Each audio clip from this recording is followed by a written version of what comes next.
हम स्टार्ट करते हैं पहले स्टैंजा से।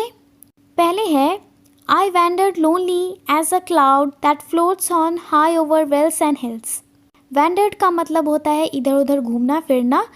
ओ और एपस्ट्रॉफी ई आर लिखा हुआ है, इसको हम ओवर पढ़ते हैं, जैसे आई और एपस्ट्रॉफी एम होता है ना, उसको आई एम पढ़ते हैं, ठीक उसी तरीके से। वेल्स जो है उसको हम घाटियाँ बोलते हैं, वेल्स मतलब वैली होता है, हिल्स जो होता है उसको पहाड़ी कहते हैं। तो पोइट बताते हैं कि जिस तरीके से एक बादल अकेला इधर उधर घूमता है वैलीज़ के ऊपर, घाटियों के ऊपर, पहाड़ियों के ऊपर, ठीक उसी तरीके से मैं भी एक दिन ऐसे ही घूम रहा था उन बादलों की तरह। When all at once I saw a crowd, a host of golden daffodils. Crowd का मतलब होता है भीड़ और होस्ट का मतलब होता है झुंड। तभी अचानक मैंने देखा कि वहाँ पे एक भीड़ जमा थी, और ये भीड़ किसकी थी? ये एक झुंड था सुनहरे रंग के डैफोडिल्स का। सुनहरे रंग के यानी वो जो येलो रंग के होते हैं ना डैफोडिल्स, वो बिल्कुल पोएट को एक सोने के रंग के दिख रहे थे। Beside the lake, beneath the trees, fluttering and dancing in the breeze. Beside का मतलब होता है पास में, लेक का मतलब तो झील ही होता है, beneath का मतलब होता है नीचे, fluttering का मतलब होता है लहराना, और breeze जो होता है ना मंद मंद हवा जो चलती है उसे हम breeze कहते हैं।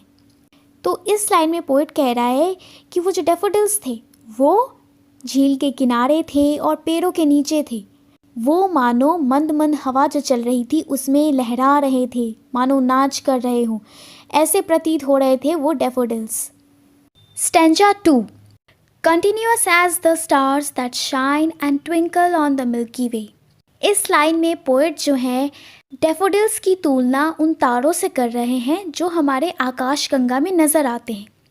आपने जब तस्वीर देखी होगी कभी आकाशगंगा की, मिल्की वे की, तो आपने देखा होगा कि बहुत सारे तारे रहते हैं उसमें, जो एक साथ आपको बहुत बड़ा झुंड दिखेगा तारों का, और वो टिमटिमाते रहते हैं, चमकते रहते हैं आकाश में, आकाशगंगा में। तो पोएट कह रहे हैं कि डैफोडिल्स भी कुछ ऐसे ही हैं। वो आकाशगंगा में जो तारे हैं उन्हीं की तरह चमक रहे हैं, टिमटिमा रहे हैं। आगे है they stretched in never ending line along the margin of a bay. Stretch का मतलब होता है फैला हुआ, और मार्जिन का मतलब होता है किनारा। और यहाँ पे जो शब्द है बे, इसका इस्तेमाल पोएट ने झील के लिए किया है, जिस झील के किनारे वो डैफोडिल्स हैं।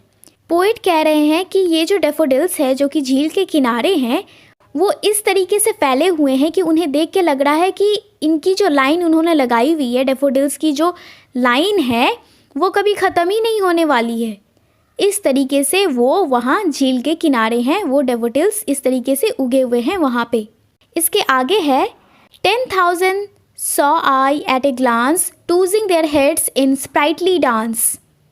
ग्लांस का मतलब होता है एक झलक में, यानी आप एक झलक में जब देखते हो ना किसी चीज़ को, तो वो। टूजिंग का मतलब होता है इधर उधर हिलाना, और स्प्राइटली का मतलब होता है कि बहुत ही खुश, बहुत ही ज़्यादा एनर्जी के साथ, बहुत ही ज़िंदा दिली से। तो पोएट कह रहे हैं कि जब वो देखते हैं इन डैफोडिल्स की तरफ तो एक झलक में उन्हें लगभग 10,000 डैफोडिल्स दिख जाती है।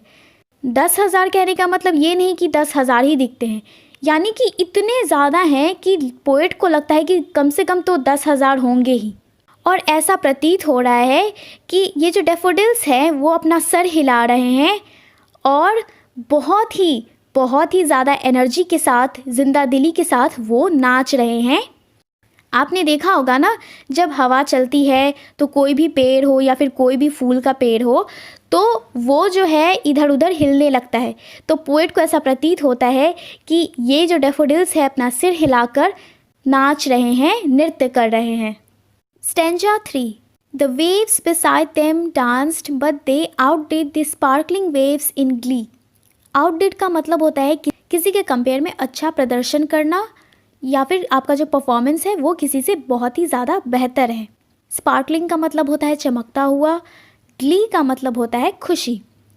पोएट यहाँ कह रहे हैं कि जो लेक है, जो झील है, झील में पानी होगा और पानी में लहर उठेगी ना, तो जो हवा बहने से जो लहरें उठ रही हैं वो लहरें भी, चमकती हुई जो लहरें हैं, वो चमकती हुई लहरें भी नाच रही हैं, लेकिन उनकी जो नाच है, उनकी जो नृत्य है उन लहरों की, वो थोड़ी फीकी है।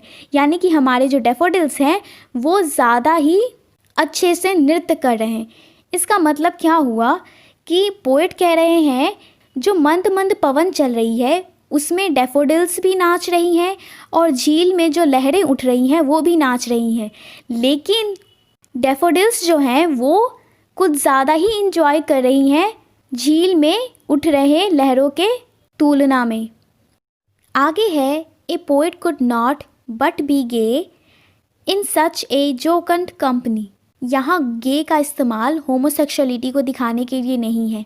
गे का असल मतलब ये होता है एक ऐसा इंसान जो बहुत ही खुश रहता हो, बहुत ही जिंदा दिल इंसान।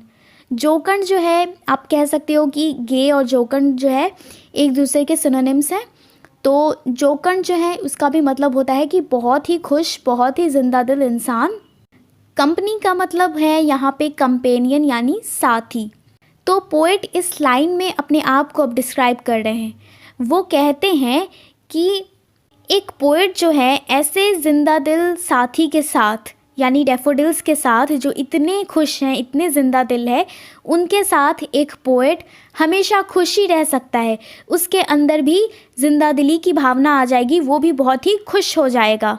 आगे है I gazed and gazed but little thought what wealth the show to me had bot.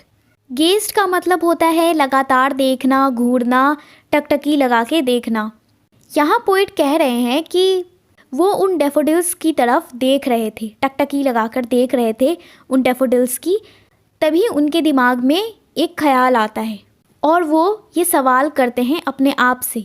वो कहते हैं कि ये जो शो है, यानी जो दृश्य अभी चल रहा है उनके सामने, जब डैफोडिल्स नाच रही है मंद मंद पवन के चलने के कारण, तो ये जो शो है डैफोडिल्स के नाच का, नृत्य का, इनसे उन्हें क्या मिल रहा है। वेल्थ का मतलब है कि उन्हें मिल क्या रहा है। हम इंसान होते हैं ना, जब भी कोई काम करते हैं तो देखते हैं कि ये काम करने से मुझे क्या फ़ायदा है, क्या मिल रहा है। तो यही पोएट सोच रहे हैं कि इस दृश्य को देखने से मुझे क्या मिल रहा है, और इसका जवाब वो खुद ही दे रहे हैं अगले स्टैंजा में।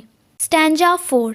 For oft when on my couch I lie in vacant or in pensive mood, they flash upon that inward eyes which is bliss of solitude, and then my heart with pleasure fills and dances with the daffodils। इस stanza में जितने भी words हैं पहले इनके meaning देख लेते हैं। ऑफ्ट का मतलब होता है ऑफन। ऑफन को हम शॉर्ट में ऑफ्ट लिख देते हैं, यानी अक्सर। काउच जो है वो सोफ़ा के लिए इस्तेमाल किया गया है। वैकेंट मतलब होता है खाली। पेंसिव का मतलब होता है चिंताग्रस्त, यानी कि जब आप बहुत ज़्यादा चिंता कर रहे हो। फ्लैश का मतलब होता है कि अचानक से आ जाना। इनवर्ड आइज़ का इस्तेमाल आपकी मन की आँखों के लिए किया गया है। ब्लिस ऑफ सॉलिट्यूड का मतलब होता है अकेलेपन में एक आशीर्वाद की तरह, एक वरदान की तरह। ब्लिस का मतलब होता है आशीर्वाद या वरदान, और सॉलिट्यूड का मतलब होता है अकेलापन।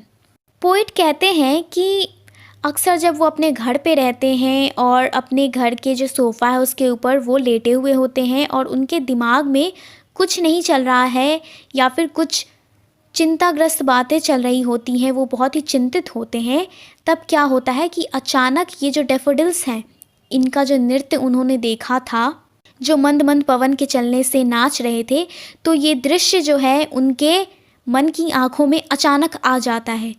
और ये जो दृश्य है जो उनके मन की आंखों में आता है वो एक वरदान है अकेलेपन का। जैसे ही पोएट के मन में ये डैफोडिल्स का नाच करता हुआ दृश्य आता है, उनका जो दिल है वो बहुत सारी खुशियों से भर जाता है, और जिस तरीके से वो डैफोडिल्स के फूल नाचते हैं उसी तरीके से उनका जो दिल है, उनका जो मन है, वो उन डैफोडिल्स की तरह नाचने लगता है, यानी बहुत ही ज़्यादा खुशी से भर जाता है।